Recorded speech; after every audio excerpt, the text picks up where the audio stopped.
afternoon. This is Cheryl Peltekis, and I am happy to join you for our day 2 of our 3-day challenge.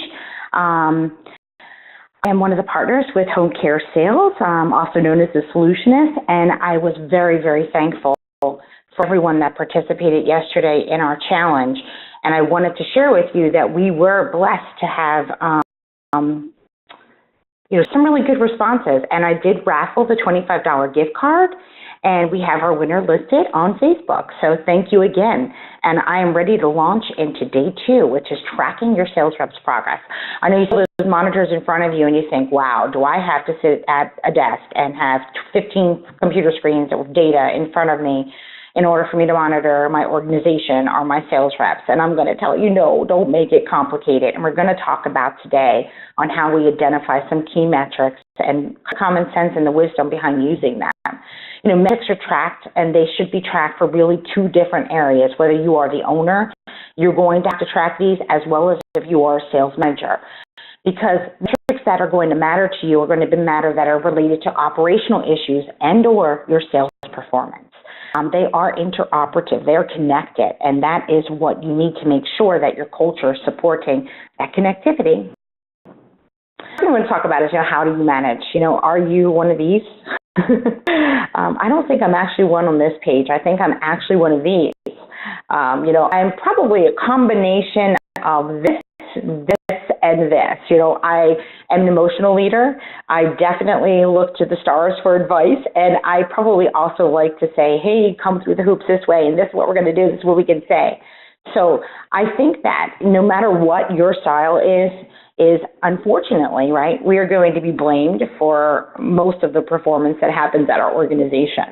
Everything that happens is our fault. We have high turnover, whether it be in our organization as clinicians, that's probably the owners and the clinical manager's fault. I just recently had one of my accounts I am very good partners with that we get referrals from, another home health competitor, called me to say that they had 5 nurses walk today, or one day, whatever day it was, and said, I need help. Can you be able to take admissions?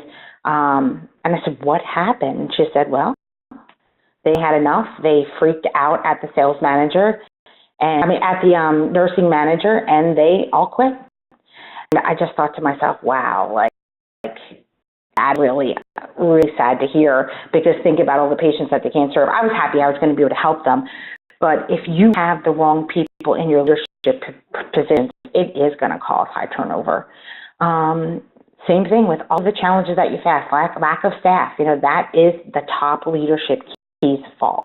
Is it because you're not paying correctly? Is it because you're not advertising and recruiting? Do you not have the right support in HR? Are you not getting interviews conducted? Do you not have proper orientation? What is going on?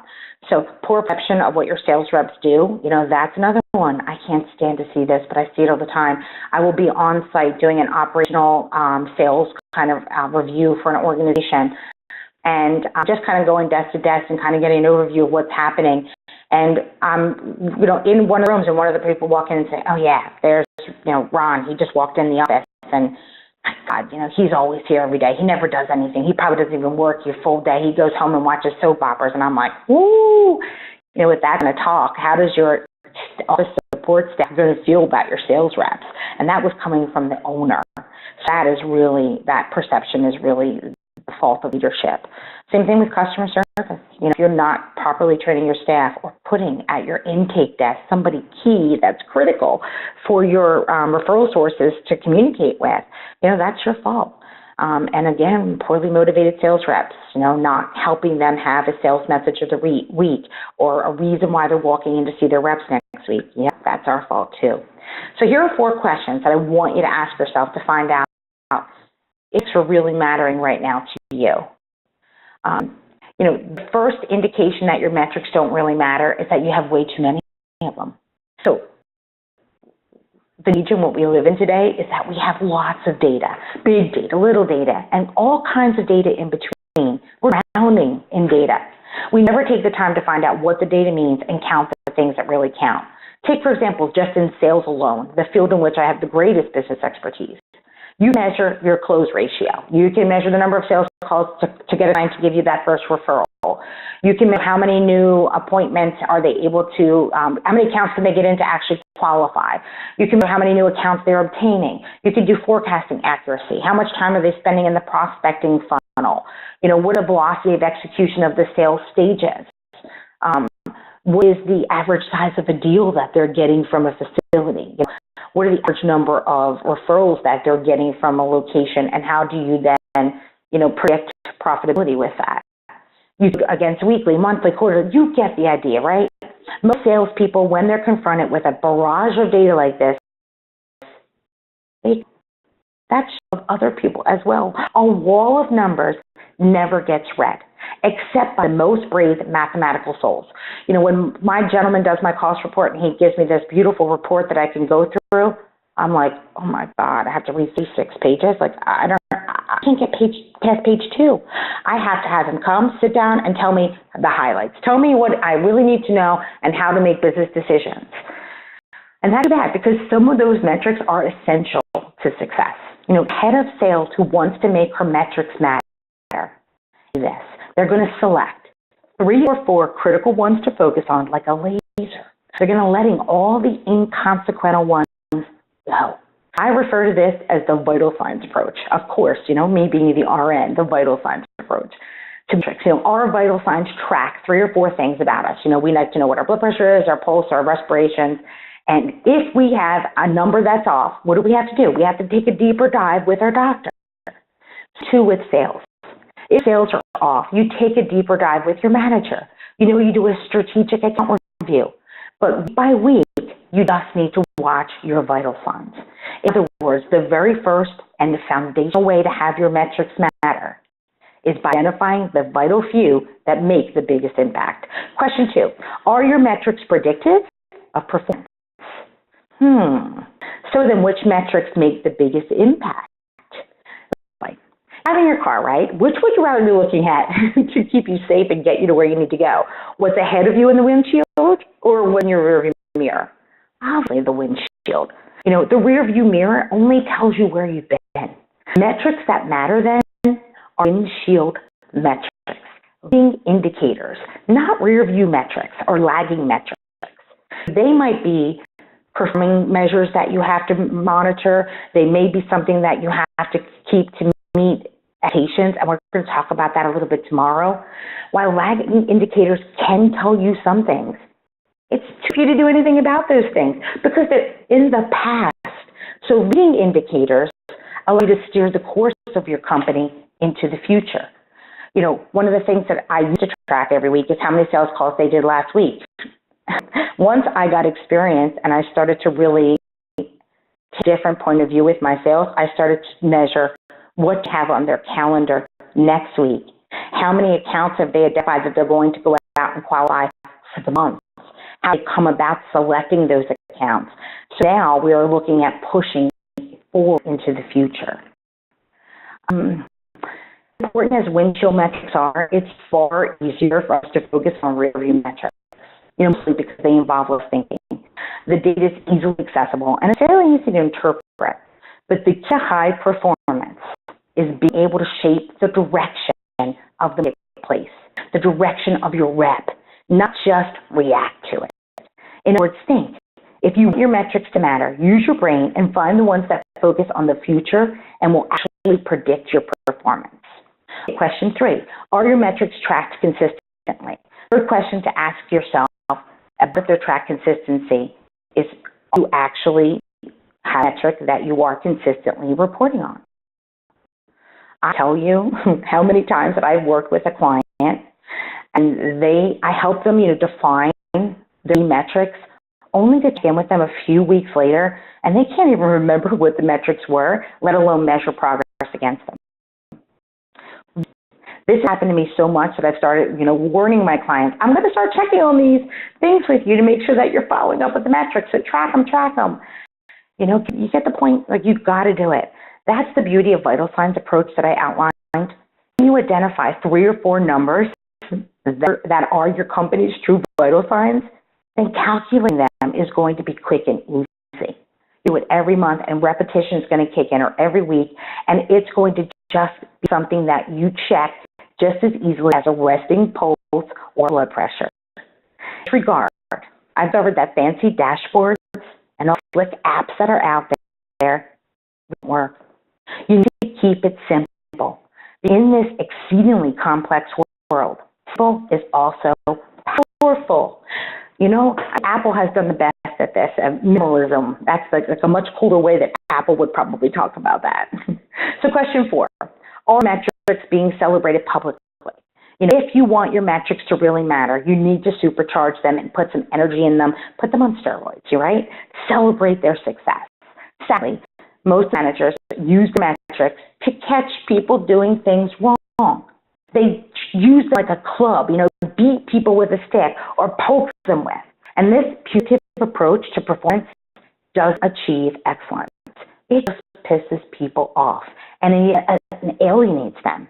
Instead, if we were actually looking at the metrics for the future for a sales rep, we'd be helping them to set up a path of success. The most powerful way to use your metrics is going to also happen when you praise the people when you catch them doing things right. When someone meets or exceeds one of your numbers, celebrate. You know, tell a story to everyone. Recognize them in the company's newsletter. Recognize them in front of their peers. Praise them publicly. Make people the heroes of your company. And most amazing thing going to happen. That DNA of that success is going to begin to duplicate itself throughout our organization because other people want it too. You know, it's like they're addicted to it, almost like a caffeine, like a drug. It feels great. You know, I know that all of you believe that metrics matter. You wouldn't be in business or working as a sales manager if you didn't. Numbers don't lie. Numbers can be ignored. They can be forgotten. They rendered irrelevant. And they can be led to show somebody down a path that is necessarily not always truthful.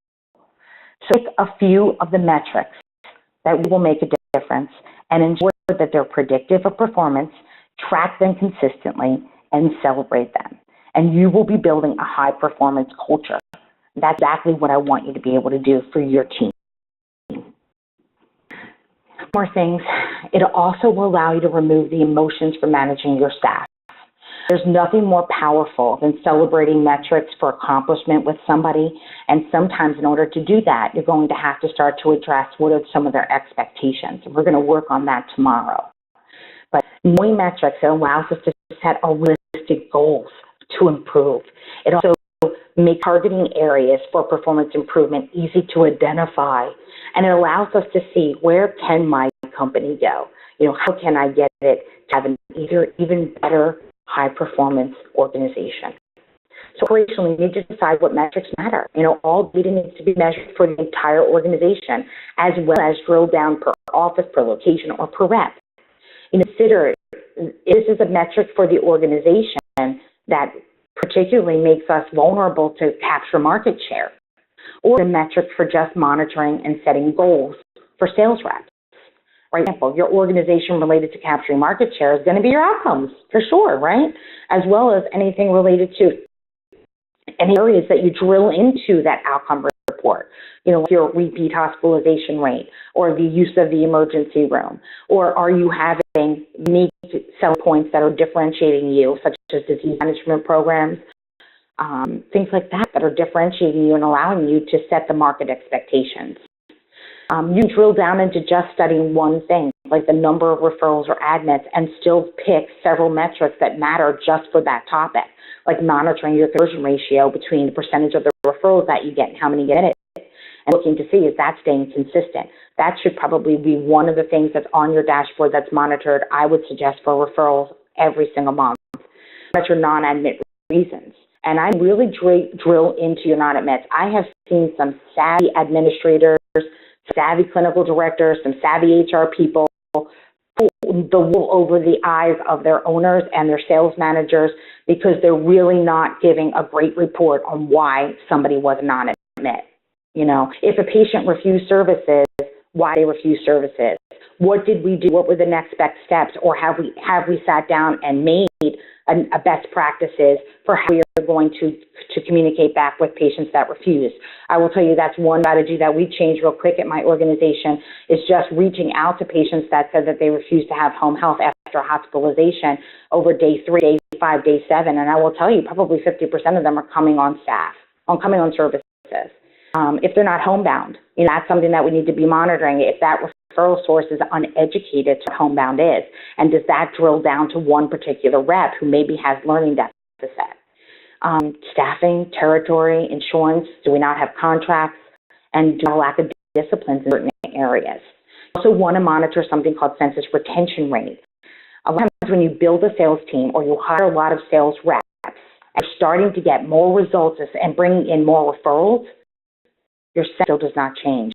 Because what ends up happening is if you did not have enough clinicians for the onboarding, the clinicians are potentially discharging patients a little earlier than they should, and to make room for the new referrals that are coming in.